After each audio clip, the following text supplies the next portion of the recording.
তুমি আমাকে ছেড়ে চলে গেছো, তাতে আমার কোনো দুঃখ নেই, কিন্তু উপরবালার কাছে বিশ্বাস আছে একদিন উপরবালা ঠিক তোমার সঙ্গে আমাকে দেখা করিয়ে দিবে। সেই দিন তুমি ঠিক বুঝবে এই পাগলটা তোমাকে কতটা না ভালোবেসেছিল। সবার মুখের দিক তাকিয়ে হাসতে হয় রোজ, আসলে মানুষ কিছু বোঝে না, কষ্টে থাকি রোজ। আর এই বেঈমান, তুমি যে ছাইরে যাবা আগেই বলতে পারতাম, শুধু শুধু খালি আমার জীবনটাই নষ্ট করলে। যে মানুষটাকে ছাড়া কখনো একা চলতে পারতাম না, ভাবতাম একা থাকবো কী করে, আর সেই মানুষটাই দেখিয়ে দিল পথ একা থাকার। মানুষটার ওপর অভিমান আছে, কিন্তু অভিযোগ নেই, কারণ ভুলটা তো আমার ছিল।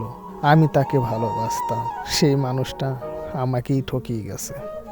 আর একটা কথা, এই ভিডিওটা যদি ভালো লাগে চ্যানেলটাকে সবাই মিলে প্লিজ সাবস্ক্রাইব করে দেবেন।